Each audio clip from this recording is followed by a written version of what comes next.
Hello and welcome to Nostalgia Trip, where we go for a ride and ask the age-old question. Do the games of your childhood hold up? Will the trip down memory lane be a good one? Or will it be something you won't be visiting anytime soon? I'm your host Guaka, and today we're looking at the one, the only, Ghost Squad. So strap in, call for backup, make some good choices, and let's break down the door to this nostalgic arcade shooter turned Wii staple. Let's go.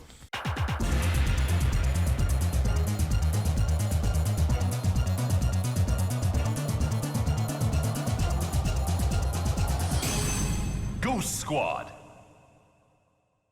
Now, let me ask you a question. Did you ever want to do this in a video game? FBI, open up! Well, you could have done that if you owned a Wii back in 2007 with the release of Ghost Squad, a port of the Sega arcade game where you are part of, well, Ghost Squad, and you do things like save the president, and save another guy that isn't the president. Okay. You know, the stories for rail shooters aren't exactly always the best, but that's not really why you play rail shooters, is it? You play it to shoot.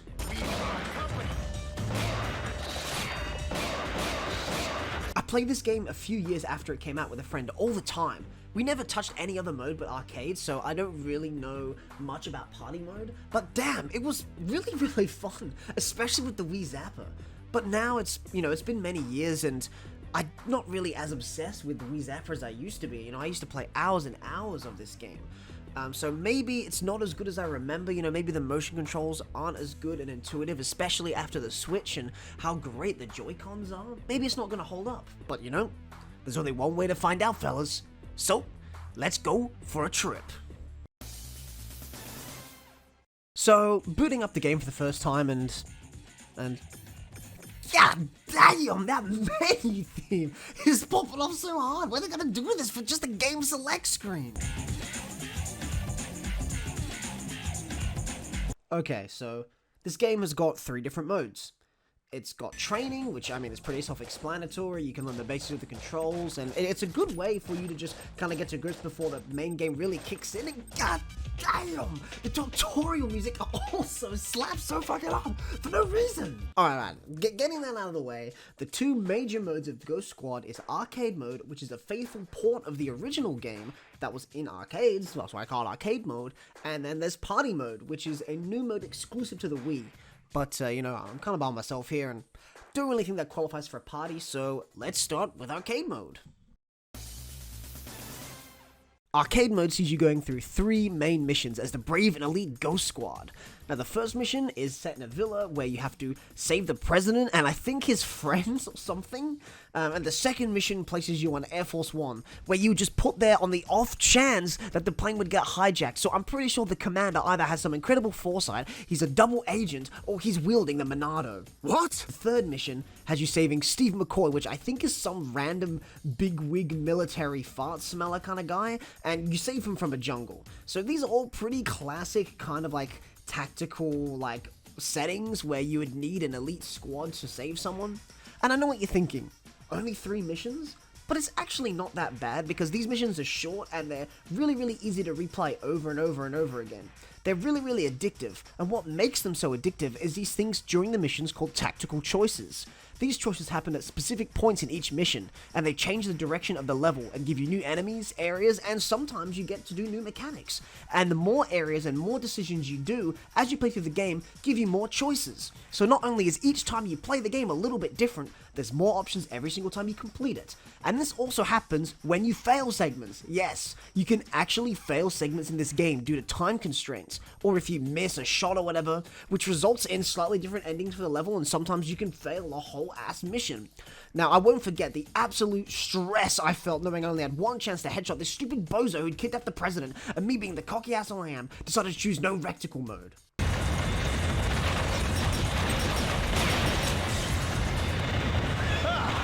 Don't you know how to aim? Nevertheless, having this huge variety of ways the level can be played, or level can be failed or completed makes for really good replay value. You know, you'll finish a level and notice, oh, look at some new tactical choices that have popped up, and you replay the game again just to see those alterations, which then opens up more and different versions of the way you can play the game. And you don't just unlock new pathways and new tactical choices when you finish the game, you also unlock new weapons like pistols, shotguns, and assault rifles.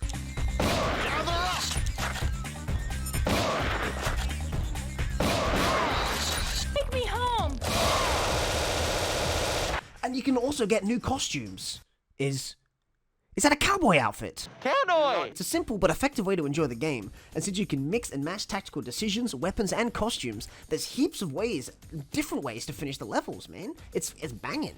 You know, thinking about it now, all of these tactical decisions and very loud and destructive weapons aren't really that tactical, are they? For a unit named Ghost Squad, these guys aren't very stealthy or silent at all. In fact, it seems every option that they take is the lesser of two louds. Even when the commander specifically requests the squad to be careful, they can't help but make as much noise as possible and shoot as many bullets as they can. Remember, you're the Okay. squad. Don't leave any Let's go. traces behind. Fuck that door. Yeah, take this, bitch! Oh shit, my bad. Oh, whoops. Oh shit. Okay, oh. The president is inside. Enter with caution. I'm coming! And speaking of the commander, here's a guy who's always in your ear, giving you commands and showing you how to do things like defuse a bomb. You have only one chance. Choose carefully. Showing you how to handle hostages. Whatever you do, don't shoot at the hostages. The commander is basically the tutorial as a character. He shows you how to use other weapons as well, like the sniper, which is cool to control actually.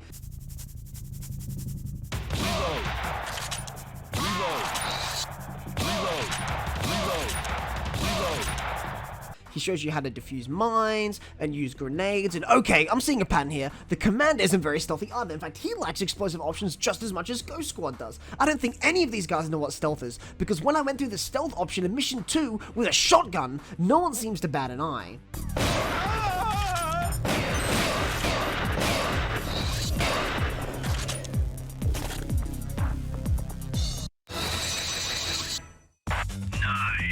Yep, he definitely doesn't know stealth.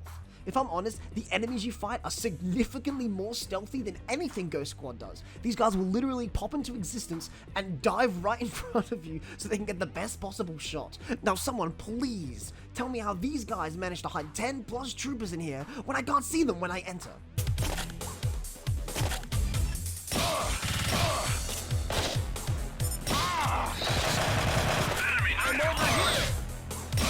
These guys, actually, depending on what difficulty you play on, are actually pretty tough. And when they want to kill you, they mean it. Don't let them leave alive!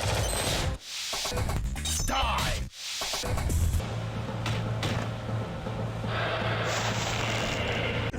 No, no, no, no, no, no, no! Wait!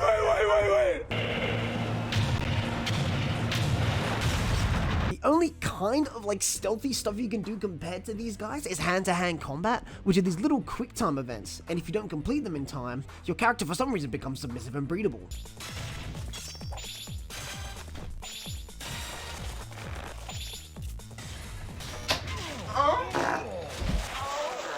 But if you pass it, you get some of the rawest fight scenes.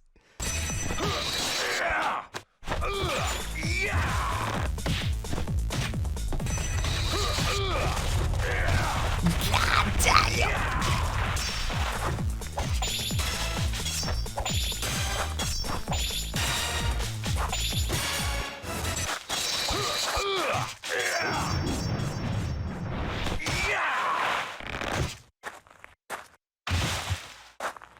Yo! Leon Kennedy suplex ain't got nothing on this man.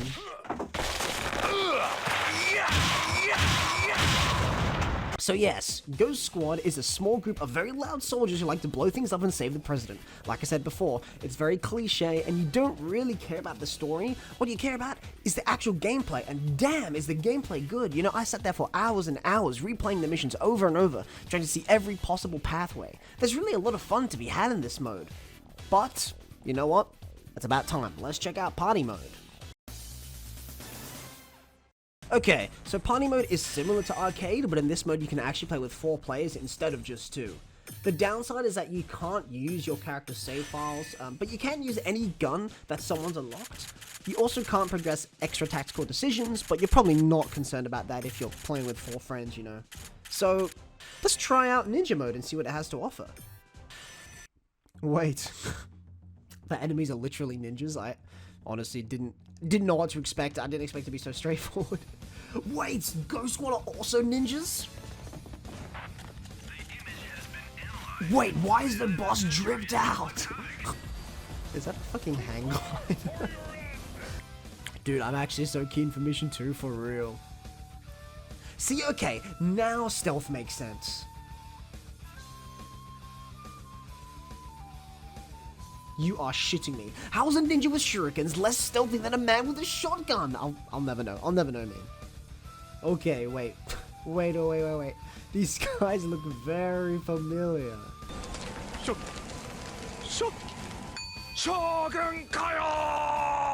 Mission 3, the last one, you better pull out all the stops. I mean, nothing really much to talk about here. It's pretty cool though, throwing shurikens and doing knife fights as a ninja in a forest.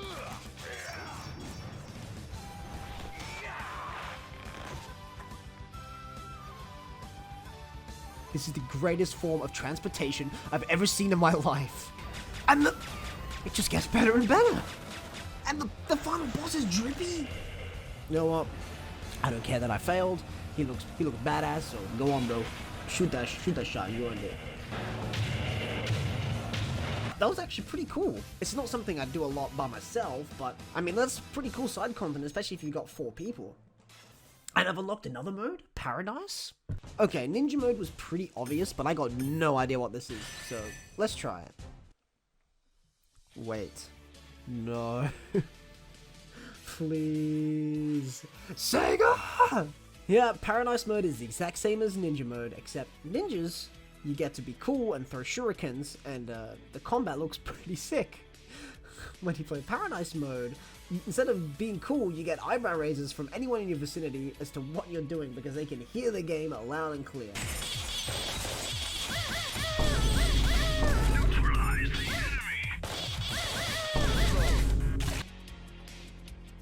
Yeah, and the first boss is basically naked. The second boss, for some reason, has a bikini tan. We are getting Ghost Squad lore that we never needed. Yeah, not gonna lie, this isn't as cool as ninja mode. At least I felt badass with single shots with the shuriken, but this I feel not good. If people see this and Ghost Squad sales go up in the arcades, you can thank me, Sega. I mean, they all know that there's no Paradise mode, but you can still thank me, okay? And for some reason in this I'm McCoy, I don't know why. Anyway, we fight the final guy. The boys are pretty goofy with those pedal boats, but let's be honest, nothing beats giant frogs. Yeah, we saved McCoy at what, the cost of our dignity? So, just another day at Ghost Squad. So, all in all, man, Ghost Squad was actually a pretty great experience. It's really just a testament to how great the Wii's motion controls are and how well rail shooters actually translated to the Wii.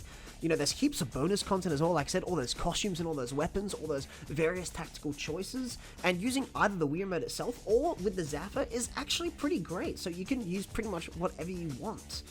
So if any of you guys are wanting to take that trip down memory lane and taste a bit of nostalgia from Ghost Squad, I actually highly recommend it. The game still holds up to this day. I feel like you can probably get it for pretty cheap online. I mean, when I rebought it, I only paid like literally $10 for it, and then, you know, if you buy it, you're just a few short business days away of that mail arriving in your postbox and you having an absolute blast. Literally, you're blasting. You know, this kind of game is really excels on the Wii, and I wish we got more arcade shooter ports, especially Time Crisis, because I'm still kind of salty that came to the PS3, and while it was great on the PS3, I just wish we got a Time Crisis on the Wii. But anyways, that was the very first nostalgia trip. If you enjoyed the road trip and want to ride shotgun with me again, please drop a subscribe and comment below where we should drive to next. I've been your host Guaka, and before I go, I gotta remind y'all to keep shredding. See ya. Game over. Hello everybody, and welcome to Nostalgia Trip, where we go for a ride and ask the age-old question: do the games of our childhood hold up today? Will the trip down memory lane be a good one, or will it be something you won't be visiting anytime soon? I'm your host Guaka, and today we're going to be looking at the one, the only, Pursuit Force. So grab your keys, don't forget your badge, and let's leap into this high-octane pursuit shooter for the PlayStation Portable. Let's get it. The gangs of Capital State are officially on notice. Starting today, we're taking back the streets. And what should we call this new initiative? The Pursuit Force.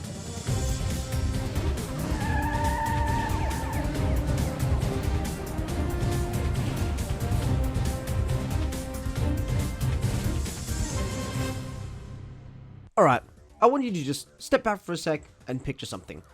Officer Angel from Hot Fuzz mixed with the Fast and Furious, all wrapped up in a B-grade movie package for the PSP. Well, that is basically Pursuit Force. That's what I'm talking about. From memory, it was literally walls to the balls action for every level, and it was immensely fun. I remember playing this game for hours and hours, and also playing the hell out of Extreme Justice, its sequel. But, you know, as always with Nostalgia Trip, maybe it hasn't aged well. After all, you know, driving with the D-pad, it can be kind of shitty compared to the responsive controls we have now, especially with games like, you know, Mario Kart, which have these really great intuitive drifting mechanics. Are you kidding? And I remember this game being hard as balls, but, you know, I'm a better gamer now, so hopefully the game won't be anywhere near as hard. I mean, I finished Elden Ring this year, so... You know what, that's something, but, you know, enough speculation, enough thinking, what coulda, what shoulda, let's just jump into the game. So, fellow rookies, let's go in. So booting up the game for the first time, you know, there's a few different modes. You're mainly going to be focusing on career mode, which is the big meaty part of the game. There is time trials and races, which are kind of little bits that I'll touch on later. You've also got a gallery mode, where you can rewatch some cutscenes you've got from career mode and see some, images. Anyway, we can get to those later. And for now, let's just dive headfirst into some cases in career mode. Now, career mode sees us in the shoes of a new rookie officer, and I think his name is just Pursuit Cop. I actually tried to find what the hell his name was, but I'm pretty sure his name is literally just Pursuit Cop. He's an elite unit that specializes in taking down ridiculous crime rings. The game is set in Capital City, and there's these 5 major crime groups that need to be brought to justice. You've got the Capellis, which are basically like the Italian mafia. Oh, it's me. You've got the Warlords, which are ex-military guys who do crime for some reason I can't really understand. Then you've got classic escaped convicts, and their leader's name is... the Vixens are basically an army of cat women who steal. And lastly, Killer 66, which honestly sounds like a sequel to Killer 7 by Suda51, but in reality, the Killer 66 are supposed to be a Yakuza-type gang, I think? Honestly, yeah, these guys don't really have any kind of, like, character or development or anything going on about them. They're pretty standard B-grade movie villains. You know, they don't have any depth, and they're pretty damn stereotypical. Told you guys to lay off the cannolis.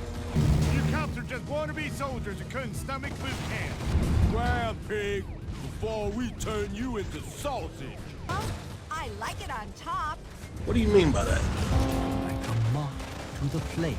Since there's no ulterior motives, there's nothing going on behind the bars, going on behind the brains, nothing, it's easy to bring him into justice.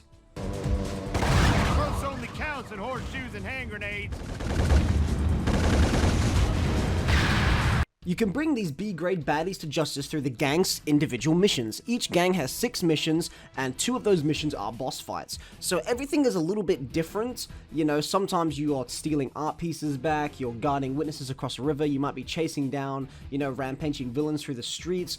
And there's one mission where you literally just do the film speed, where you hop onto a bus and you have to get everyone out before the bus blows up. And that's, you know, that's pretty damn cool. Like I said, every gang has a slightly different style of missions, but really, you kind of do beat them all the same way, which is by using the hijacking mechanic.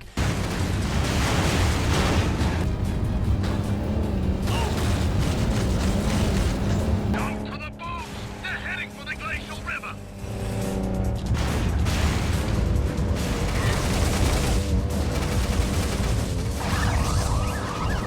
So the main mechanic of this game is using the hijacking mechanic, which is basically where you're driving in your car, you can shoot from your car, and you can jump in between vehicles and hijack them, either a civilian vehicle or a gang vehicle, and you can use them to continue your pursuit. And this mechanic, even though it's pretty old, it still works pretty damn well. You know, I'm gonna be honest, there's not really anything like it. The closest thing I can even think that comes close to the insanity of Pursuit Force is a couple of the chase scenes in Uncharted, but even then, it's a completely different style. And it's just really cool that, you know, no game has really tried what Pursuit Force has done.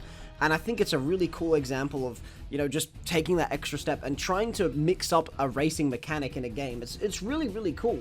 Pursuit Force is so unique in that sense, especially for a PSP game. You know, they easily could have put this on a main hardware system, but they didn't. I think that's great.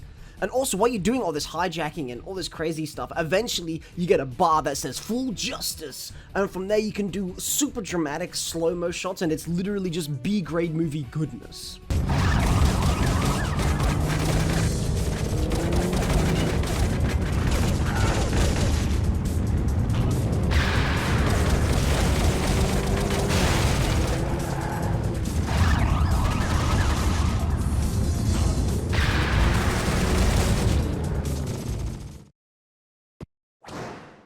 You know, if I can admit something right now to you guys, I've actually never seen a single Fast and the Furious film, and honestly, I don't think I need to, because all I really need is just to play Pursuit Force. Out of the whole game, even though you're mainly using this hijacking mechanic, there's only really a few missions that kind of feel the same. Every mission is pretty different, you know, like I said, they've got kind of similar mechanics and themes, but because every single gang has different cars and weapons, everything's slightly different challenge. You know, you've got kind of the easier end where you've got the Capellis, who are like your standard goons.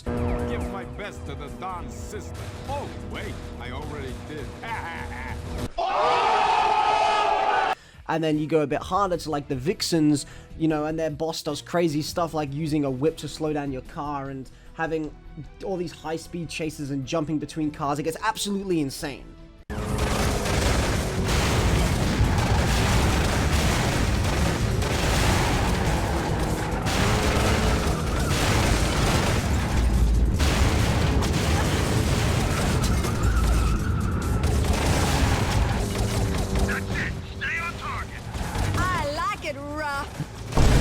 I will say, apart from cars, there is actually a few on-foot segments. Now, these aren't anything crazy, they're just kind of basic gunplay, and they're never used as an entire level. They're more used as either to finish a level or to put segments between levels to kind of stitch them together.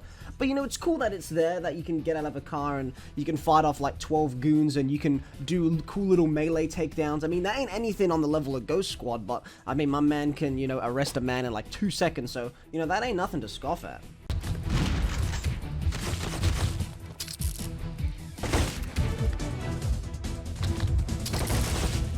Now you might be thinking, damn Guaca, this game sounds sick. You got hijacking mechanics, arcade style, ground combat, vehicle combat, cheesy B-grade movie gangs that are really stupid, you know, all wrapped up in a beautiful package. Sounds like a pretty good slam dunk, right?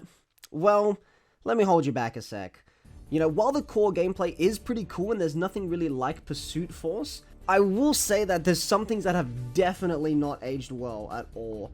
You know, firstly, the driving itself can actually be pretty damn clunky. I mean, honestly, sometimes I was literally zigzagging between walls because the D-pad was just not responsive on my PSP at all, and I literally had to just try my best to drift around tight corners. Long maps where you got a long time to turn is fine, but a lot of those tight corners, even if you power slide, you're going to be smashing into stuff, which can make things a bit chaotic in a good way, but most of the time it's just kind of frustrating, especially because the game has some pretty strict time schedules for trying to complete stuff and even distance limits, so that's kind of annoying sometimes. Especially in the Killer 66 missions, because for some stupid reason, these guys will like build these pro cars and, you know, import this stuff and do all these crazy things.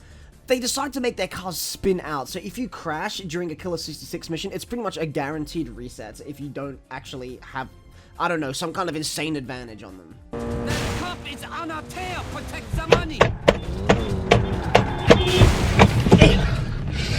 A little side note, it is also kind of annoying that sometimes when you're shooting the enemies, you can't see anything because, well, they're out of frame, so you're just watching your guy unload his whole pistol on an enemy you can't see, and if you take 1 second to look behind you, there'll be a civilian spawning in front of you and you'll just crash into them, and then your freaking meter will go down. Speaking of the meter, the justice meter, while it is a cool thing, if you shoot a friendly or you hit a truck or something that is actually a civilian, your meter is going to go down pretty damn fast. And this happens a lot. You know, sometimes I swear the civilians will actively try to hurt me and try to ruin my score because I'm finishing the game too fast. It's dead ass insane. Alright, you're guarding him this up, something. Let me move to the other side. And you're doing the exact same thing. I guess you don't want to make it to the end of the river. I also want to mention, this game does have the dreaded curse of the mid-2000s turret segments. And yep, you guessed it, they are definitely a turret segment. They're pretty ass, honestly, especially when the control decides to shit itself during crucial segments, and the pilot can't fly damn straight, I swear. I won't lie. This game is definitely frustrating at times with its controls, but it's still somewhat manageable because the missions are pretty short. But there's a big thing I want to talk about this game, probably the most controversial part, and it's the difficulty. Now, I ain't no Cuphead can't complete a tutorial kind of fella, but I will say this, Pursuit Force can get pretty damn hard. Not every single mission is brutally difficult like people say online, but definitely there are some missions where the difficulty spikes immensely. It's kind of weird as well because the Capellis and Warlords are obviously the easiest levels in the game, and they don't really prepare you for the bosses that make you want to turn in your damn badge. They escaped across state lines. That will never What do you mean, Captain? He's right there, just let me get him! In fact, the difficulty was actually a pretty big complaint in the original release, mainly because it didn't have any checkpoints. So if you're doing a big boss segment and you die, that's it. You're gonna have to start the whole level from the beginning, which can be absolutely infuriating, especially if you've been trying so long to complete a level. If you're gonna play this game, I highly recommend you pick up a copy of the American version. The footage you're seeing in this video is of the American version. You know, I played 3/4 of the game from the British version, and switching to the American version felt so much better. They tweaked a few things in the difficulty, and they added checkpoints into some missions. So unless you want brutal difficulty, seriously pick up the American version. I will say though, even though it is pretty damn hard sometimes, it's never impossible. I still felt like I could do the missions, and since they were pretty fast and they only take around 3 to 8 minutes each to complete, failing one isn't the end of the world, you know? I feel like that I could do it. It wasn't out of my reach. I just had to get a little bit better and try and time my hijacking and my shooting a little bit more. My most retired stages was definitely the hardballs and whiplash bosses. Both of those took me like literally 10 tries each, and I was tearing out my hair. But, you know, it's nowhere near as brutal as people say they are. You know, the game really just takes about 4 to 5 hours to finish. Definitely the American version. I'm saying again, play the damn American version. But you really need a good grip on the mechanics and knowing exactly what you need to do. Pursuit Force definitely does suffer from thank goodness I never have to do that level again syndrome, which is honestly the last thing you'd want to hear from a player's perspective as a developer, but I did kind of find myself saying that for a few missions and a few bosses. But you know what? After all that difficulty, all the missions, we shot, hijacked, and arrested our way through some really fun gameplay, and we got through it. Seriously, it's chaotic, it doesn't age that well, you know, the driving shot, the shooting's crazy, but you know what? It's such a early 2000s vibe, and it's such a great example of experimentation in a video game. It's really fun, even if it is a bit crushing at times. It was hard as balls. No, I will never stop saying that. Honestly, there ain't much to say about these modes. They're pretty standard racing affair, you know, time trials test how fast you are on a specific route of a level, and racing is, well, yeah, racing. You know, it's nice that they included it because it was probably pretty easy content to add into the game, but if I'm going to be honest, racing and driving isn't what makes this game great, it's the mechanics around that and doing the hijacking and the shooting. While I don't think they shouldn't have put it in at all, it would have been cool to maybe spice it up, you know, like having some kind of circuit cup and you could jump between other cars to destroy them, which slows them down or makes them respawn or whatever. Like, imagine the mayhem of 8 cars shooting and hijacking each other constantly. Now that would be a good-ass racing game. All in all, Pursuit Force is still pretty good. You know, does it hold up as much as I remember? Well, kinda. You know, the core gameplay is still pretty cool, and there's a lot of great stuff going on the screen. The game looks great for a PSP game, and, you know, some of the mechanics, especially the hijacking concept, is pretty cool, and I'd love to see that implemented in more games. But, you know, the difficulty and the awkward driving controls can definitely turn you away, especially if you're just wanting to have a goofy time and just try out a random, like, arcade shooter racing weird hybrid. I'd still recommend for you to play it if you want to have that trip down memory lane. Just be prepared for that difficulty spike, and if you can, grab an American version of the game, because seriously, those checkpoints are actually a lifesaver. You know, this game's still going cheap for like 10 to 15 bucks, and whether you've played this or not, I actually think this is a PSP staple and should be in everybody's library. Even if you don't finish it, just try out the mechanics, play a few missions, and see what they were going for. It's a great game to play over a few days, and it's a very, very intense, octane trip down memory lane. You won't be replaying it over and over, but, you know, I think at least a single playthrough is definitely in order for Pursuit Force. Thank you guys for joining me again for another episode of Nostalgia Trip. I've been your host Guaka, and if you want to ride shotgun with me again, please hit subscribe and comment to where we should drive to next. I'm off for now, but don't forget to keep shredding. See ya! We got an emergency! Don't just stand there, get to work!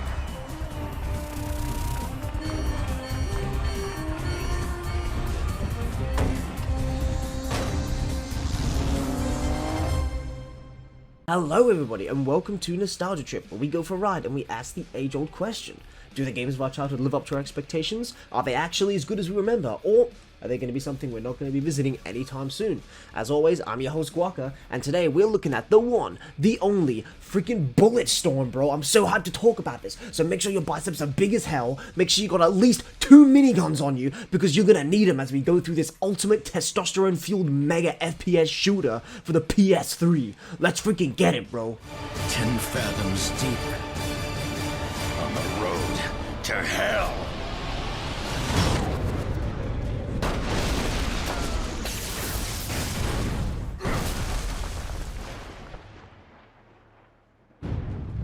I gotta tell you, man, I remember when Bulletstorm was just coming out. You know, I'd been playing like certain FPS shooters like Call of Duty and Medal of Honor for ages, and I was really looking for something fresh to try. And I remember watching the trailers and seeing that there's like a style system and all this stuff, and I was like, oh my gosh, finally, a game for me to be edgy and freaking listen to the stupid humor, and something that's perfect for me when I was younger, you know? I played the absolute hell out of this game, and I have so many amazing memories, especially of how well the guns controlled.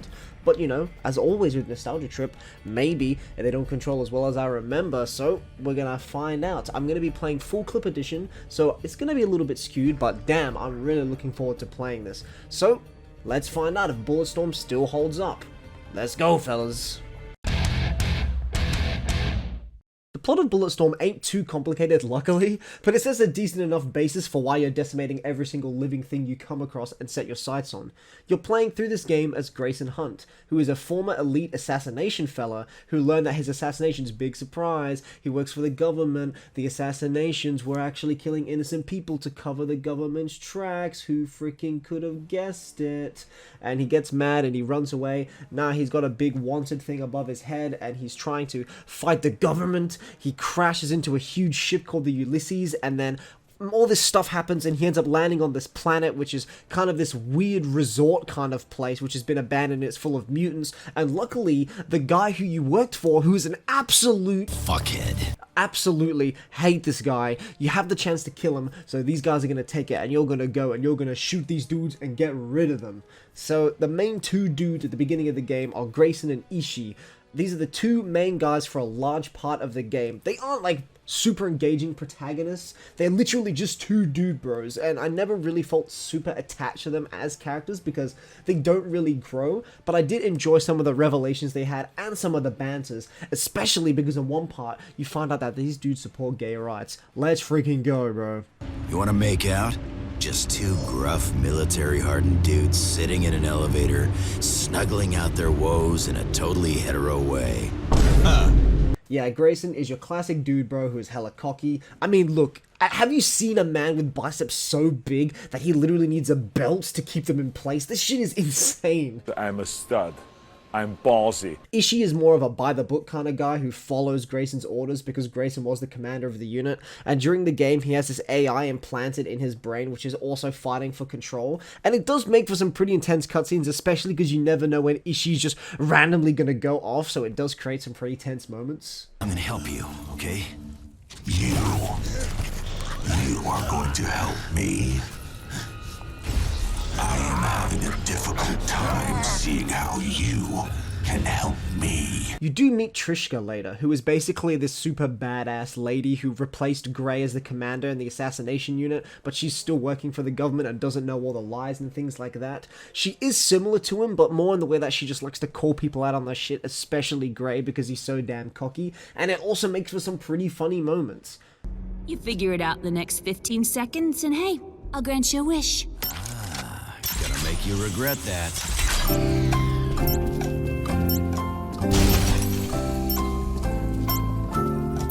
No, no, no, no, no, no, no.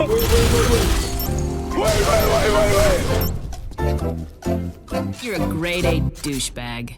Honestly, she adds a pretty good dynamic to the macho dude bros. Like I said, bits of banter in between, and it was kind of surprising to me that I actually did enjoy this banter, because when I was younger, I was like, man, these guys are trying so hard to be funny, I'm above this kind of humor, all that kind of stuff. But now, looking back on it, it's just like, I could really see what they were trying to do, and honestly, if a game like this released today, I think it would actually do really, really well, because people are kind of sick of the seriousness in games, and a lot of people enjoy really goofy games like this. I mean, especially because these guys went on to make Borderlands, right? I think if Bulletstorm was released today, it would do really, really well. I don't want to spoil too much more of the story. I know it's basic, but there is some cool twists, and I would like you guys to be surprised. So, instead of talking about the story anymore, we're going to talk about the meat, the balls, the cojones, and the dope as hell shit that is the gameplay, bro. You know, my main worry with Bulletstorm is that it wouldn't hold up that well in terms of combat, especially since it's from the 360 era, and honestly, a lot of FPSs from that era don't hold up, but you know what? I'm happy to report that Bulletstorm holds up hella well, dude. Like, actually even better than I remember. Now, for those of you who haven't played Bulletstorm, you might think, oh, this just looks like a pretty standard FPS shooter with like a kooky coat of paint. But there's actually a lot of great, neat little tricks and changes to the standard FPS gameplay, which makes Bulletstorm really, really good. So first off, you got this cool leash type weapon which allows you to pull enemies towards you and you get better shots on them. Literally a whole ass whip, bro.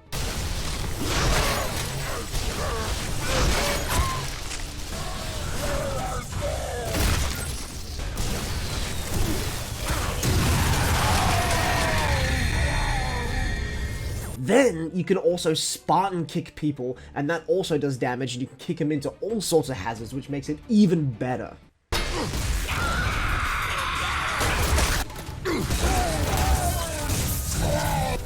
This is Sparta! And the weapons, dude. Damn, the freaking weapons, bro.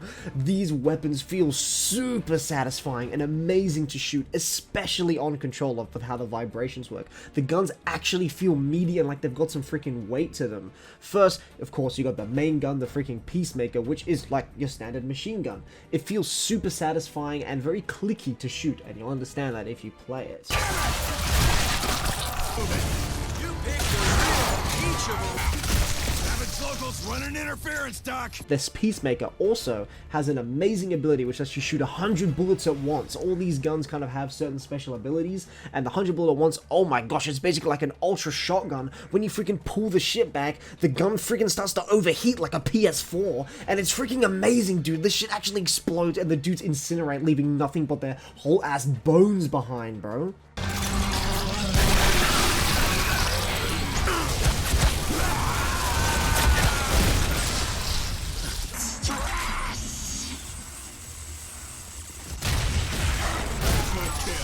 One sniper means a dozen. Another favorite of mine is the revolver. I mean, you fellas know I love cowboys, so of course, any kind of revolver in a game, I'm trying out. And damn, it's a few shots, but every single shot feels so meaty the way the controller vibrates when you shoot.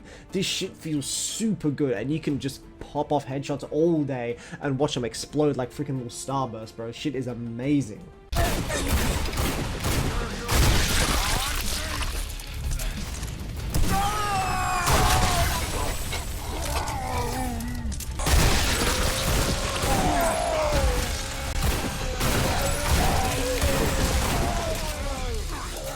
Oh bro, the sniper, dude. Okay, if you love Sniper Elite, you're probably gonna love using the sniper, because when you lock onto an opponent, it goes all slow-mo and you can zoom in and attack people, and sometimes you can zoom into certain areas, bro.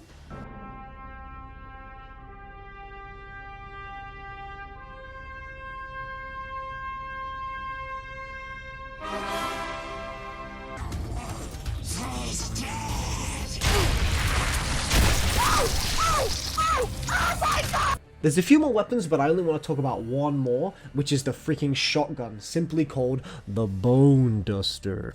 It's a freaking 4-barrel shotgun. Yes, you heard me right. 4-barrel shotgun that literally blows enemies into edible chunks, dude.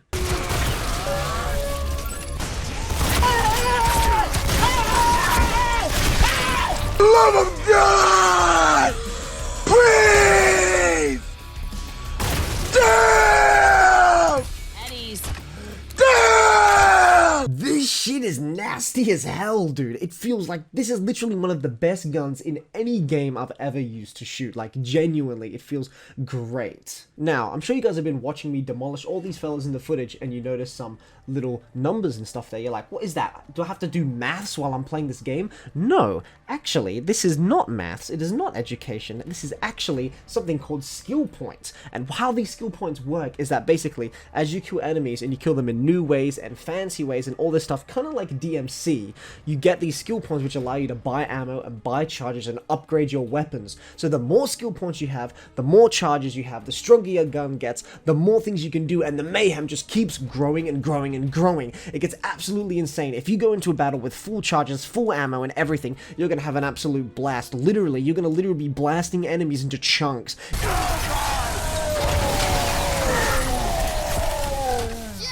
It's also great because there's not really a meta. Like when I played it, I didn't really feel like one weapon was stronger than everything else, so I had to use that. I just had fun experimenting and using every single weapon, and it was absolutely awesome. And you can do that if you want to use the revolver for the whole playthrough, do it. If you want to use every weapon and switch like freaking gunslinger, you can do that. In fact, if you complete the game and you play on overkill mode, it allows you to keep every single weapon on you at all times, so you can just literally be Dante if you really want to.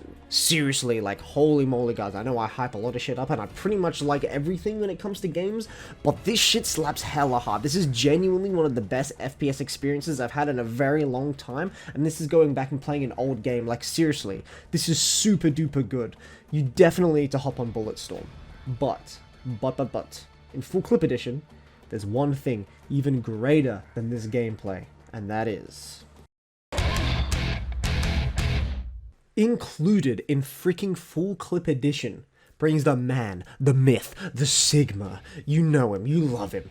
Duke motherfucking Nukem into Bulletstorm. This is the crossover I never knew I wanted, but now I need it more than anything. The entire game, the entire campaign is the exact same.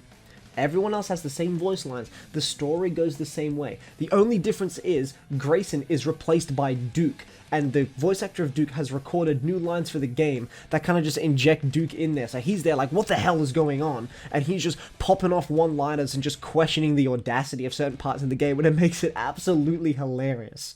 I am engaged in an endless struggle to maintain dominance of my own mind, thank you. Oh, that's rough. You got any gum? I mean, if you're all about immersion, of course Duke Nukem is gonna freaking take you out of that. But damn, if you thought Duke Nukem couldn't get any cooler, whack him in here, watch him care for people that he didn't even know, and then also blow up people and just go absolutely insane. It is so, so funny. Hey! Identify yourself or I will open fire! Duke fucking Nukem. Remember it for later, baby. Yeah? Go fuck yourself! You shitpiles give chase, I will kill your dicks! What does that even mean? You're gonna kill my dick? Is that a come-on? Honestly, playing as Duke is even better than playing as Grayson, and while I'd still recommend you to play through the Grayson mode just if you want to get that story, I don't think for any other playthrough I'm going to be playing as anyone but Duke. This man is just amazing, and this has made me love him even more. Now all I need is a Bulletstorm 2 with Grayson and Duke together. Okay, genuinely, Bulletstorm fucking still slaps even harder than I damn remember. Guns feel amazing to shoot in this game, and the main point of this game, the amazing like mixed up gameplay, still feels fresh even like years and years later. Yes, the story is kind of boring, yes, the dialogue is kind of corny, but there's a couple of good twists, and some of the most banter lines in the game are pretty funny, and they're pretty quotable, to be honest. I can happily say, if you want to take the trip down memory lane, Bulletstorm is hella worth it, bro, legit. This game is also pretty cheap. I'd got my physical copy for actually $6, and I've seen it go for a bit more, but honestly, grab the full clip edition on Steam or just on the PS4 and just play that, because you can play as Duke Nukem and this shit is amazing. Please get a copy of Bulletstorm and play it. I'm telling you, you won't regret it. It's great. Hope you guys enjoyed this nostalgia trip, fellas. If you want to ride shotgun with me again, hit that subscribe button and let me know where we should drive to next. I've been your host, Walker, and I gotta remind you to keep shredding. See ya! I'm not crying over this. Understood. Reminds me of LA. Hello everybody, and welcome to Nostalgia Trip. We go for a ride, and we ask the age-old question. Do the games of our childhood hold up? Will the trip down memory lane be a good one? Or will it be something we won't be visiting anytime soon? I'm your host, Squawka, and today we're looking at the one, the only, Shinobi 3. So grab your hoverboards and your kunais, because we are going to be stealthily sprinting through this action platformer side-scroller mega game for the Sega Mega Drive. Let's freaking go, fellow brothers!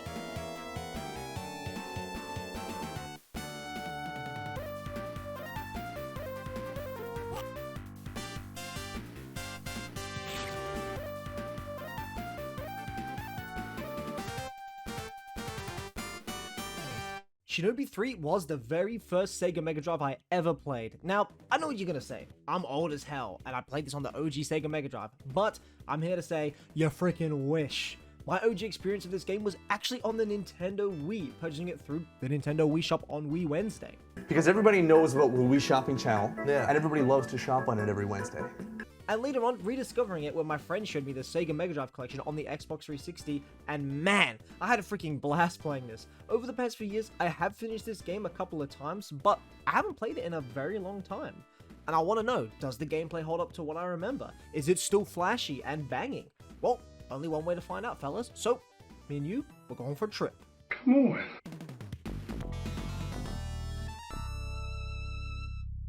In Shinobi 3, you play as the GOAT himself, Joe Musashi. Hey, what else you got to say to the people? Anything? Listen, I'm just your average Joe. Alright. And he is tasked with stopping the corrupt crime group Zed from returning to the world. While there aren't many cutscenes and much in terms of the story itself, instead the game tells the story through the gameplay and the setting. You know, as you continue through each stage, you'll start in lush forests and beautiful caves, but as you get closer and closer to the heart of Zed, you'll start seeing horrific sights, revived jumping brains, Oh my god, bro. the abomination known as Hydra, Oh, hell no, man. What the fuck, man? forests being burned to the ground, mutated men, and the like. You know, it really shows that Zed will stop at nothing to return to its former freaking glory. Like, yeah, you ain't getting some incredible story akin to some other Sega Mega Drive games like Phantasy Star or Beyond Oasis, but man, seeing Zed's corruption spread through the levels makes me want to save the world even more. I'm gonna be honest, as a kid, I never really cared about the story, but now noticing it as an adult, I can really appreciate the slow descent, whether it was intentional or not, into destruction this game is trying to tell. It's trying to show us that Zed will stop at nothing to achieve its goals, a classic evil villain and a classic awesome hero to stop them. That's all I really got to say in the story. I just want to mention how I thought it was freaking cool. It's time to talk about how you actually take Zed down. That's right, the gameplay, fellas.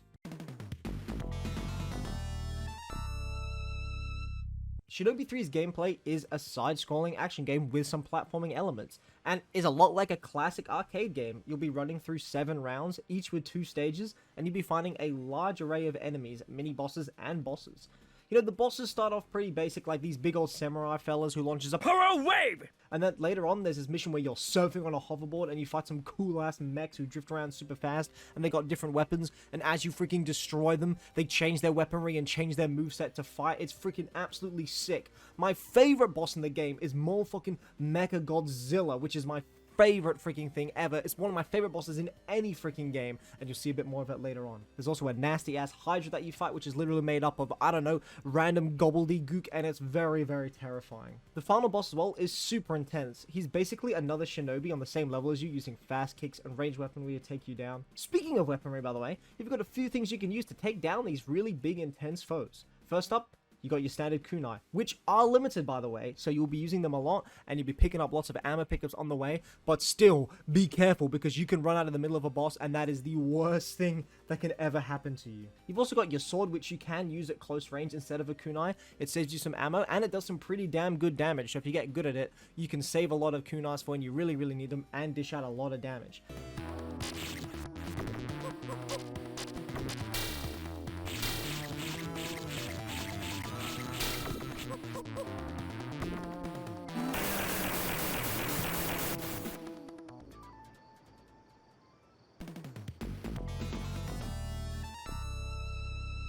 You can also Goomba stomp on dudes in the air by kicking, or if you double jump, you throw kunai all across the stage, which is really, really helpful for clearing out large groups of enemies that are giving you a lot of grief. You also get access to some special ninjutsus you can use, but I'm gonna be honest, when I was playing at this time, all I used was the lightning ninjutsu, because damn, it is so OP. It basically gives you invulnerability for 10 seconds, which allow you to wail and actually kill most bosses if you're already in the second phase.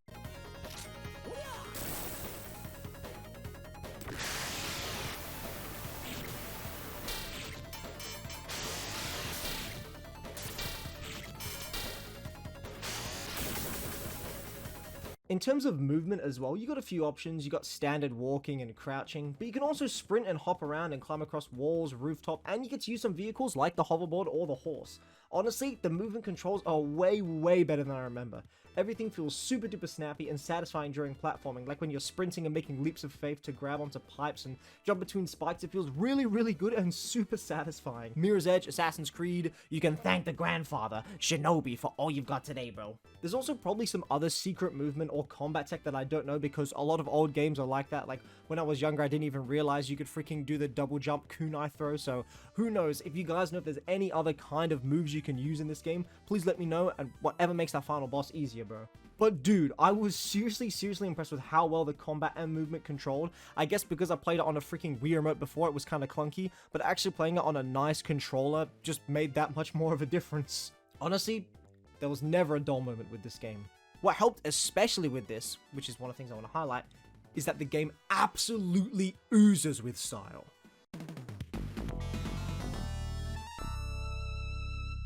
It's easy to see, even if I haven't talked about it yet, how much style Shinobi 3 has. You know, games with pixel art honestly always hold up, especially with a game as detailed and masterfully made as Shinobi 3. You can see there's just so much love put into everything.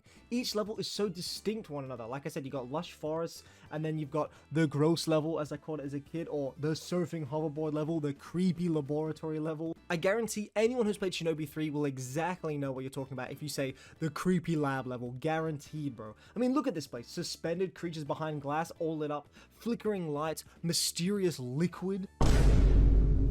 That's always the creepiest thing in any game. You know, not knowing if the creatures are gonna actually break out of the glass, or seeing ones that have already broken out and thinking, are they coming for you? You know, all this insane level of detail is amazing, and it's in every single freaking level. I mean, look at the clouds here. Look at Mechagodzilla again. How epic does he look with all this crazy detail? You know, this level here, the forest engulfed in flames, makes it feel super oppressive, especially with the stage being populated heavily with soldiers. Like, it feels like a horrific war zone gone wrong. The way the water flicks up when you jump on the hoverboard, the horse mission where you see the enemies banner in the distance and see them running towards you, and when the boss arrives, you see him zoom, you know it's fucking on. The animations for Musashi himself as well are super duper clean. You know, as you're darting around and throwing kunais, watching enemies fall and explode, the tight controls are complemented by the satisfying as hell animations. And the boss color changes while you fight too, so you know how close you are to dying, which is really, really nice. What adds even more to this distinct aesthetic is the freaking music. Oh my dude.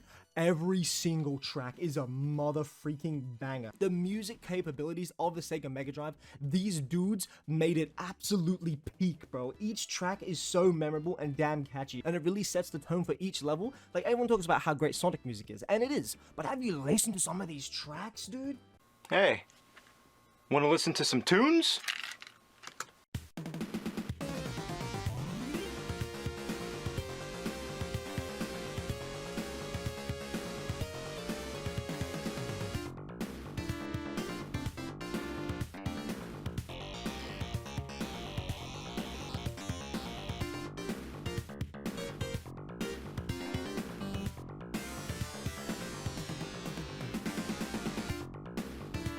I especially want to highlight Mechagodzilla again. Look at how everything sets up with the atmosphere and the music combined.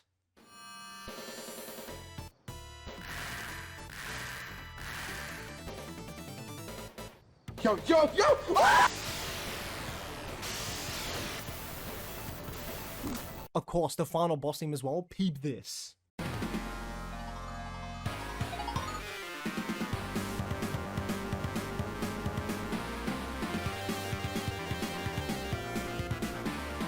All the tracks in this game are just so damn good, and it's something I definitely did not appreciate as a kid, but now, seeing Shinobi 3 in its complete style, with its music, its art direction, the animations, it's just so unique, and there's not many games like it that have been, or probably will be, that capture this aesthetic as well as anything else. The freaking Sega Mega Drive arcade ninja fighting aesthetic is incredible, bro. There's nothing like it, and I hope they'll revive Shinobi again one day, bro, because I'd love to see this style again. Shinobi 3 is, well, as bad as good as I remember it being, if not even better. The pixel art holds up immensely well. The controls are super tight, especially during platforming sections, especially that freaking rock falling level. It was super satisfying when you finally got to the top. I know this game is pretty difficult as well, but if you play on some of the newer versions of the game that have save states and rewind options, it makes life way easier and you can end up making a few YouTube poops.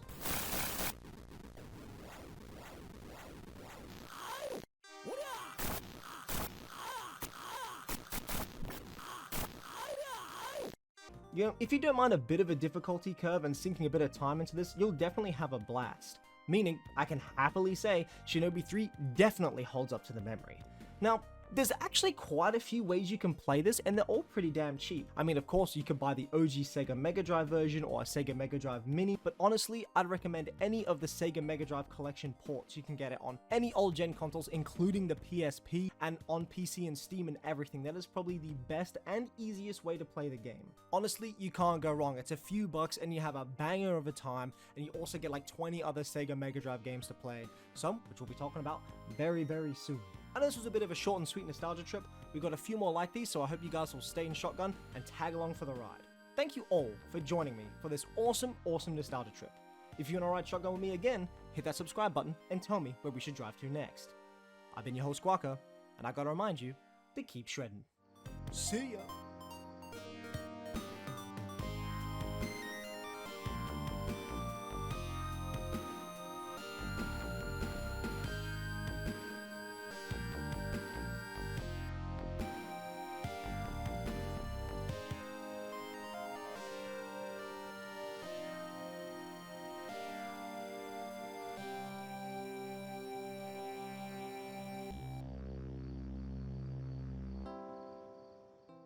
Hello everybody and welcome to Nostalgia Trip, where we go for a ride and we ask the age-old question: do the games of our childhood hold up? Will the trip down memory lane be a good one, or will it be something we'll be visiting anytime soon? I'm your host Guaca, and today we're looking at the one, the only, Comic Zone. So make sure you got your trusty roadkill in your pocket, because we're going to be sniffing out the truth about this old school beat-em-up puzzle type beat for the Sega Mega Drive. Let's get it!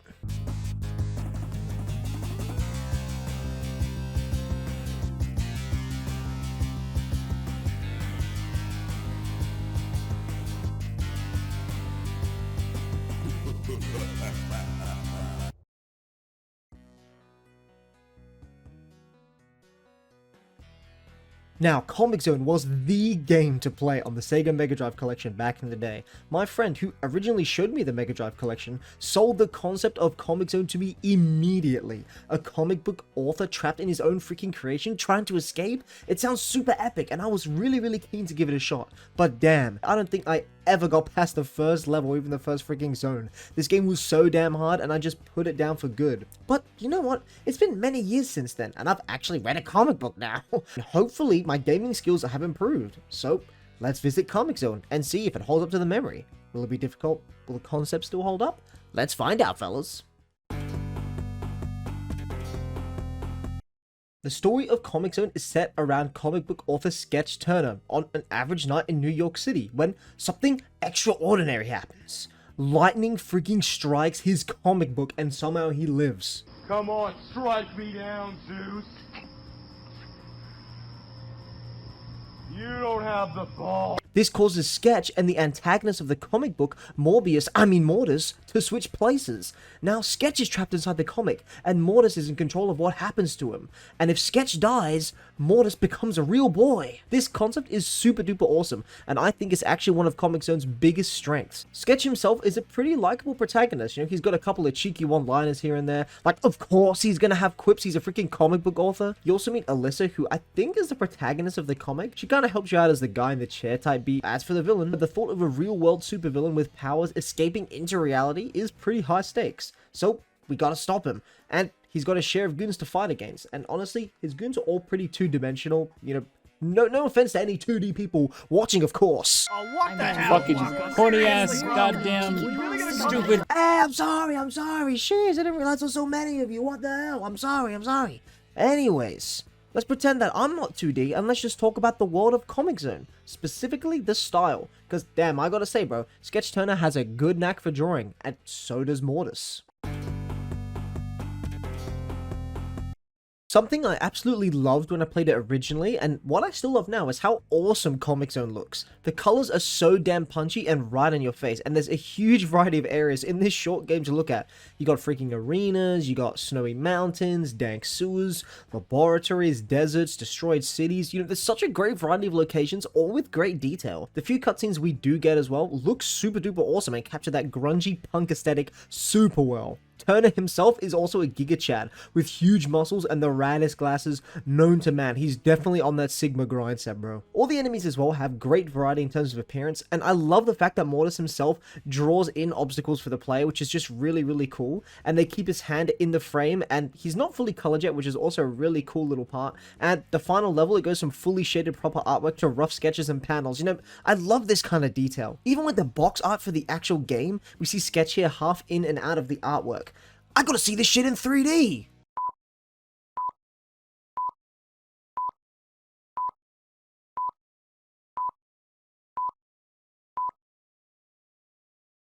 Oh, hell yeah. I also love the effects when you beat an enemy and you land a special hit, and it says pow or smack or whatever the hell it says, bro. It just looks freaking sick. And sometimes you hit enemies and they rip through the pages of the comic book, which is so freaking sick.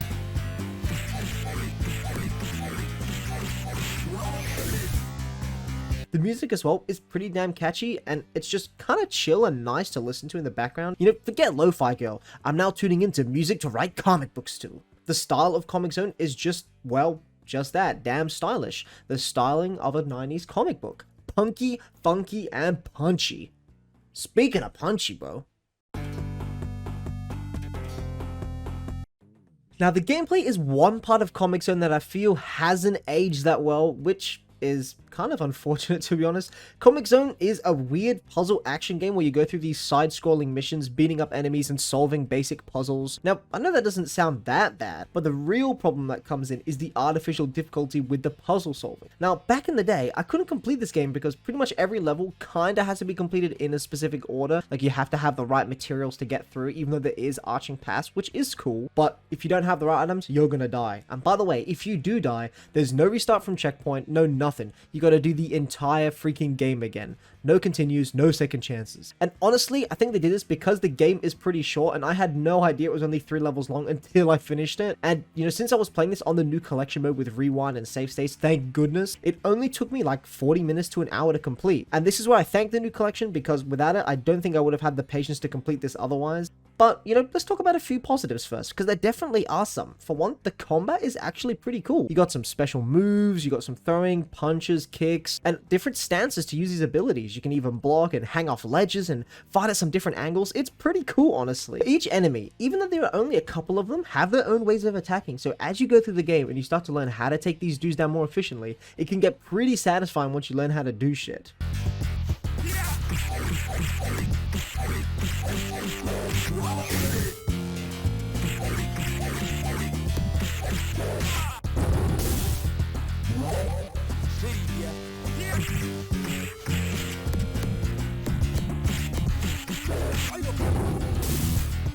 Now, unfortunately, you can kind of just mash the punch button and kill dudes 90% of the time, but where's the fun in that, man?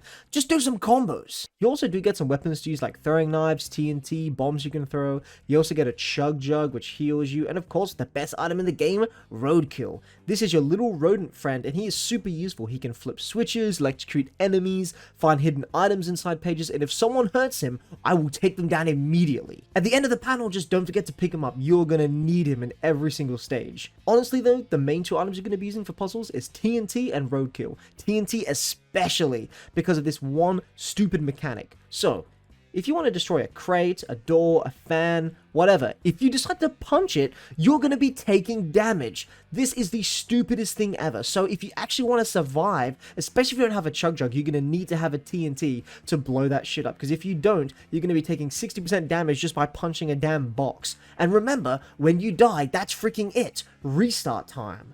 So instead of it being like a nice difficulty, it's trial and error difficulty where you have to replay the game up to the point you get stuck and try every possible alternative until you get past it. As for the puzzles though, they are pretty easy as long as you have the items, you know, pull a switch once or twice, blow something up.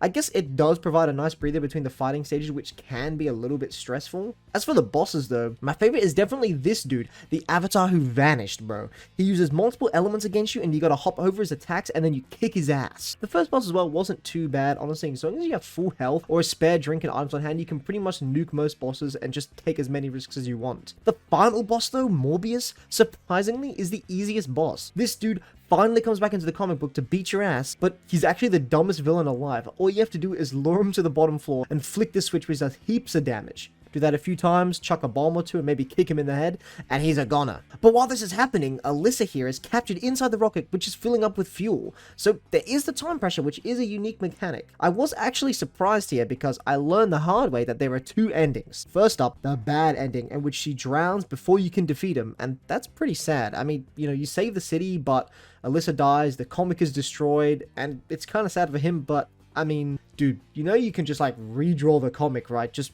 write a good ending instead. The good ending though, which is where you manage to save her before she drowns, which by the way I almost failed because she screams, "Pull the switch! No, no!" And I assumed she meant the switch I'd been pulling for the fight, but there was one that spawned right next to her. They 100% did this so people would mess up and she would drown. I bet there's a few kids from back in the day who failed to see the switch until it was too late after struggling for ages and ages to get to that stage. But if you do manage to save her and get the good ending, Morbius is defeated, and for some reason Alyssa leaves the comic book realm and comes into reality. You're telling me Sketch Turner, the Giga Chad, literally drew an OC waifu and she came to life. Actually insane finale, but you know what? I'm happy for him and the game wrapped up pretty nicely. Now I'm going to draw the perfect woman and wait for lightning to strike my creation. Please bro, I'm begging you. Comic Zone was actually a pretty decent ride from start to finish, to be honest. It's got a lot of charm, the music is pretty decent, especially if you play on the newer version. Now, does it hold up to my memory? Now, for me, I'm gonna actually have to say no. While it is a really cool game, back in the day, as a kid, I thought this was going to be a huge, awesome comic adventure, like with hours and hours and hours of content. But playing it now, I'm kind of disappointed that it was only 3 levels and they put that difficulty in there probably just to stretch out the playtime, which does kind of suck. I mean, you've got those alternate pathways to play the game differently, but honestly, I don't want to deal with any more stupid puzzle-punching, HP loss mechanics to stretch the game out. No, it's not an atrocious game by any means, it just personally didn't live up to my memory, but I still appreciate it, and it's still such a really awesome and cool concept. I liked the combat and the journey, but I would have preferred to not have that mechanic and maybe just added a few more levels, bro. It would have been great. I mean, I don't know, bro. I'm not a game designer, but I'm just saying. Having that difficulty be a little bit easier would have probably encouraged me to replay it over and over and over to see all the different arches, instead of feeling so stuck as a kid. And even now, thank you for the rewind feature, bro. I still recommend playing it, though. Now, you could pick this up on the OG console for buco duco dollars, but once again, I'm recommending any kind of collection you can find for Sega stuff. You know, if you get the Sega Mega Drive collection, you can add scanline, save state, the whole shebang. Of course, there's other ways to play the game, but I can't really talk about it. Just do it. Just freaking play Comic Zone. You can probably even play it on mobile devices, bro. Thank you all for joining me once again for an epic nostalgia trip. If you want to ride shotgun with me again, make sure you hit that subscribe and tell me where we should drive to next. I've been your host, Guaca, and I gotta remind you to keep shredding. See ya!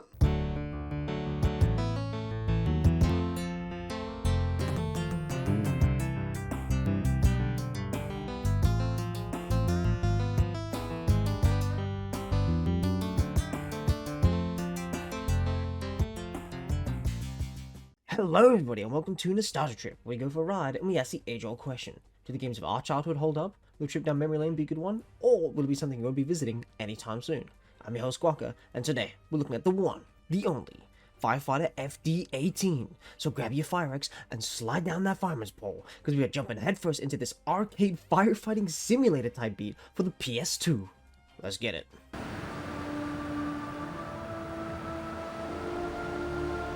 I keep saying to myself, she is alive. Somewhere.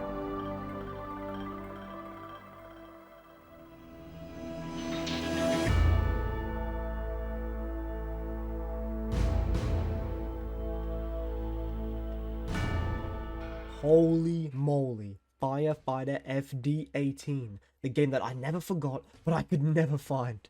Okay, I want to tell you guys a little bit of backstory on this game for me. Back in the day, my local McDonald's had a deal. Buy a Big Mac and get a PS2 demo disc. I think it was a collaboration with the magazine or something, because there was a bunch of the magazine ones, or maybe it was one of the managers thinking of something cheeky. But anyway, me and all my brothers proposed a devious plan and convinced mother to take us to McDonald's. There, we all ordered a Big Mac, which meant we each got a demo disc. And one of those demos happened to be Firefighter FD18, this weird firefighting rescue game. As the years went on, the name faded from memory, but I never forgot that super dope experience. I spent so long searching for it on the internet in my younger days, but it was very hard to find. Until literally a few weeks ago when I just googled firefighting demo from McDonald's PS2, and it was the first freaking result. With the full game now finally in my hands, I've never been more excited to try a game from my childhood, which was 20 years ago? Anyways, let's go for a trip, fellas. Never ever say casualties. FD18 is about as B-grade as you could get with video game stories. We play as Dean McGregor, a firefighter in Squadron 18. Backstory is he lost his sister in a fire and vowed that day to never have a single casualty ever again. Sounds a lot like another emergency services helper. As you go through this game, you'll learn a bit more about him and some secrets that uncover that these fires you're putting out may be linked to a serial arsonist. Holy shit. There are a couple of major characters aside from Dean, like the reporter, your partner, the senator guy you save, of course our mystery serial arsonist, and Steven? Every character is about as generic as you'd imagine, but there are a couple of engaging story beats and cutscenes that can be pretty intense, like this one guy who gets Anakin'd.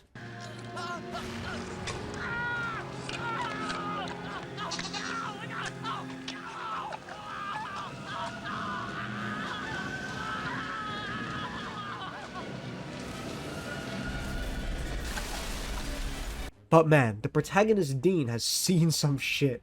Look at those eyes, bro.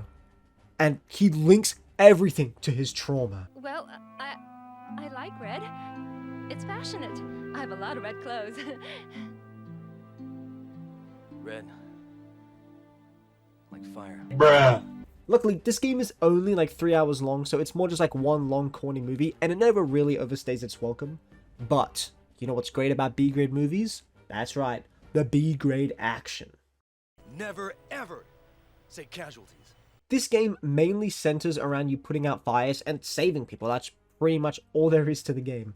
It's similar to an arcade game with stages and high scores, and each level plays out the exact same. You're in a burning building of some kind, save X amount of survivors, then move on to the next stage. Now, you do have a few tools to help you. Of course, you've got a trusty fire hose, shooting two different types away. First is concentrated hose, which blasts down bosses and intense flames in a flash. And the second, I like to call open mode, which sprays everywhere and is good for protection against those cheeky little fireballs. You also get this impulse gun, which is like a shotgun blast that's great for clearing passageways super fast, and you can get your buddy Craig to shoot a load for you when things get hard and heavy.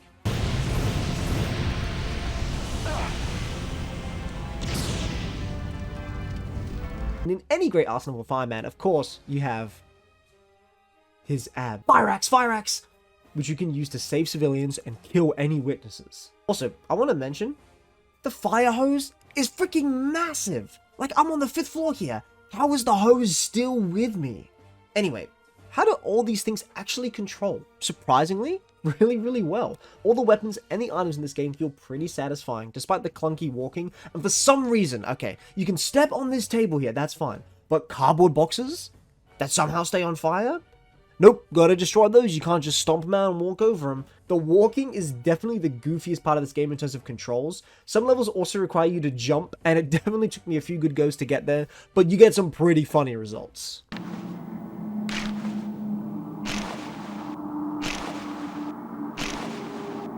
Can you use the rope to move on? Now!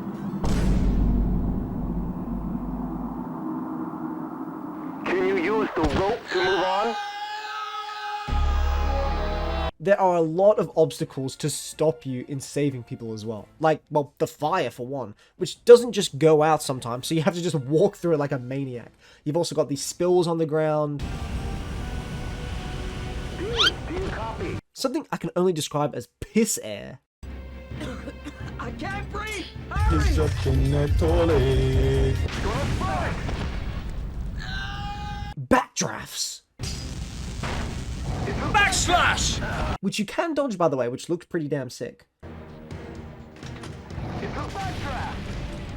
Also, this ceiling constantly drops stuff on you. There's explosive tanks that only explode when you're near, sentient cars that will fall on you and bait you with items, and even water-resistant robots that the arsonist is set up.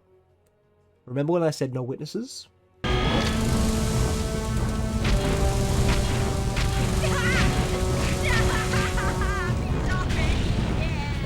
All of these objectives do provide a pretty decent challenge, to be honest. Every level, especially the second half of the game, gets really intense. Having to decide how you approach each fire, watching your resources for the impulse gun and your backup calls, watch the rooms and roof to make sure you get to the other side safe to save everyone. It's honestly really fun. Back in the day, I only played the demo, which was just the tunnel, but man, it really holds up to the memory. There's one aspect of the gameplay I believe deserves its own segment, and that is the bosses. Never ever say casualties. Yes, you heard me right. There are bosses in a firefighting game. Now, what do you think the bosses are going to be? Fire. They're going to be fire.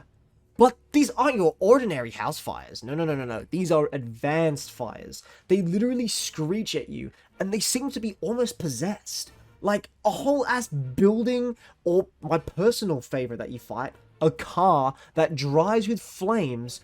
Also, you have to fight a factory that literally drops anvils on you like a freaking Looney Tunes character.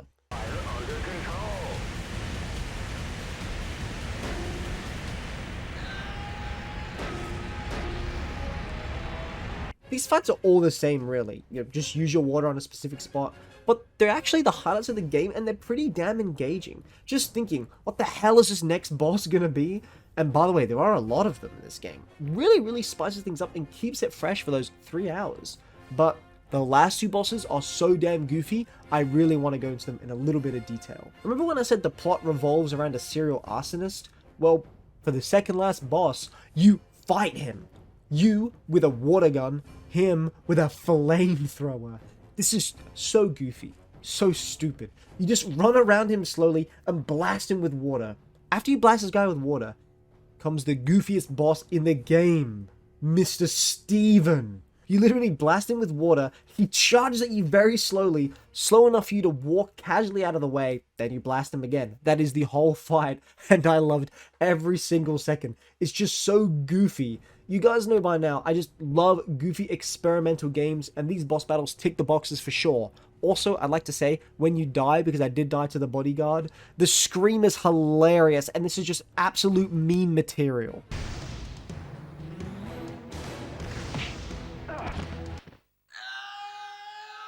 Also, that game over screen, oh, perfect. 2000s flameintext.com type beat. I love it. Never ever say casualties.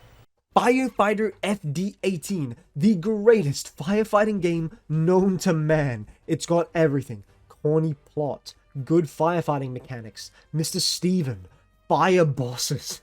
The only thing I thought it really lacked was unique soundtrack and graphical style. I mean, they're not bad per se, like, it still looks pretty damn good for a PS2 game, and it's got that 2000s charm to it, especially with the fire, and some of the effects do look really cool. But comparing it to other games of like a similar vein, like Disaster Day of Crisis and Trauma Center, which each have their own distinct aesthetics, especially on the box art, it would have been cool to see something like that with FD18. You know, I still love this game to death, and I can happily say this game definitely holds up to that PS2 demo disc memory.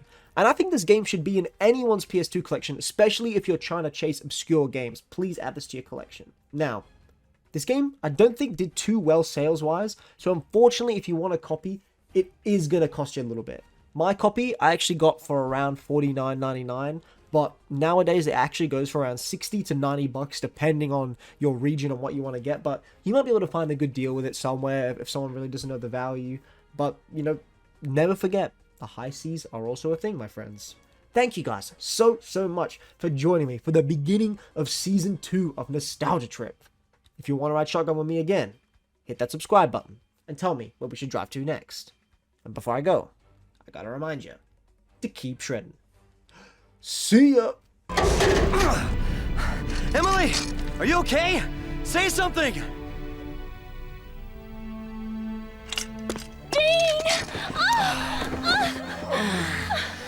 Sorry it took a while. It's okay. I wasn't scared at all. I knew you were coming back for me. Now I've got you all to myself. You're the best firefighter around.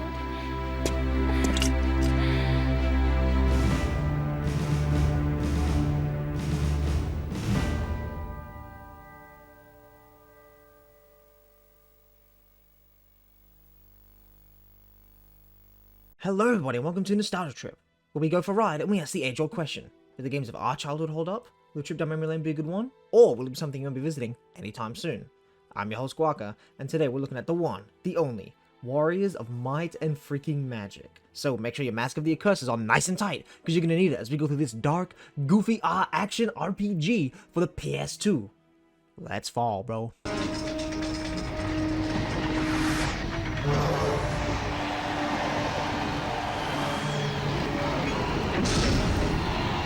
Let your journey to salvation begin.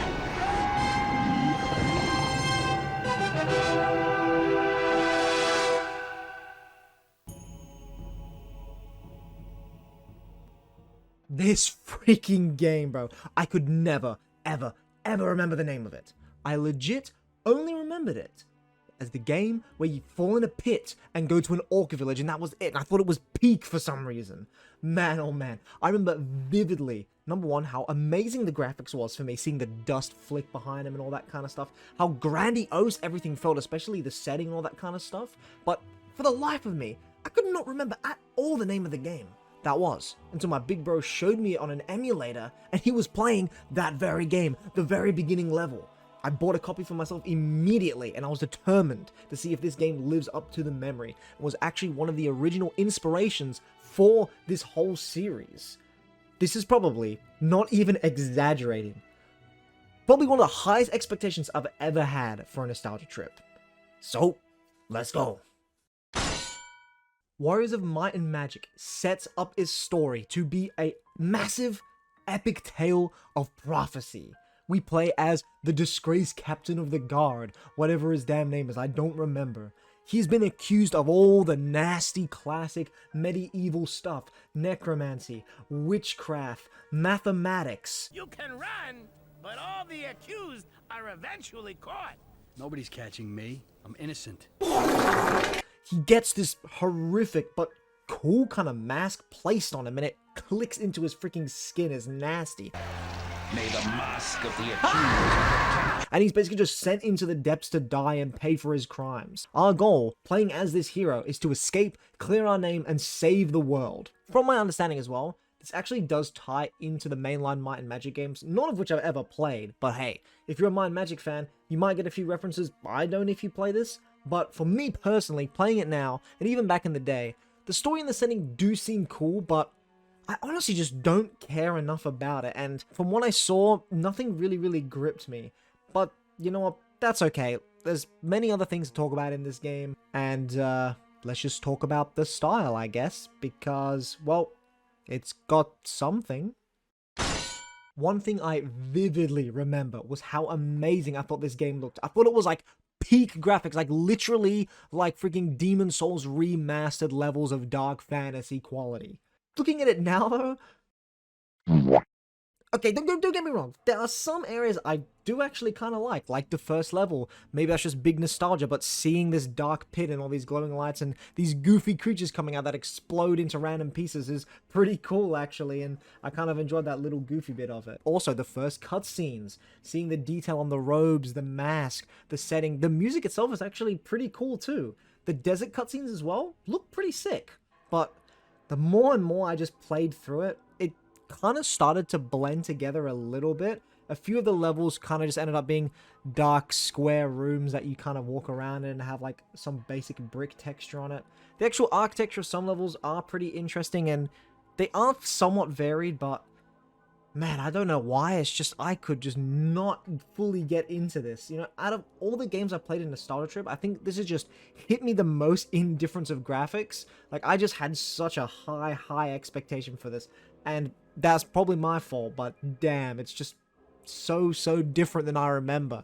On the plus side, though, the character designs reek early 2000s, which is something I super duper vibe with. I mean, look at this random lady. You cannot tell me she's in any other era than the 2000s. Everything does fit pretty well with this 2000s vibe. I mean, it is a 2000s game, especially these lovely gargoyles that make the best sound in the world.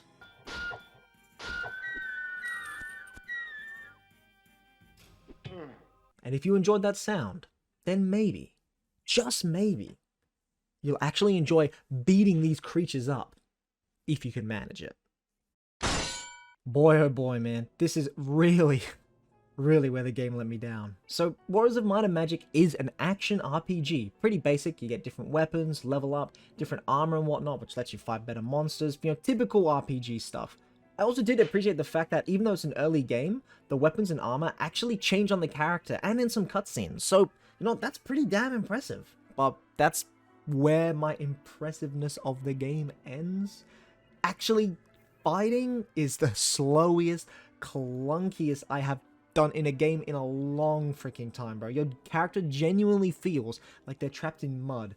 Jumping especially is bad because it's so delayed and goofy, and while it's pretty funny to watch in hindsight, at the time it was just so hard to get any hits in. Like, you can barely move, even with strafing. Just, why am I so slow when all the enemies are so fast? Look, this guy can genuinely roll and jump in all sorts, but I can't. Why do enemies get better movement options than me, especially in a game like this? Also, it's not just might, it's also magic, and magic has a color system that I didn't learn. I honestly did rely on the fire spell quite a bit, as the weapons are pretty inconsistent with dropping good stuff, so you kind of need to use those spells as much as you can. Even with the magic though, you're gonna die. A lot. So get used to seeing this goofy screen.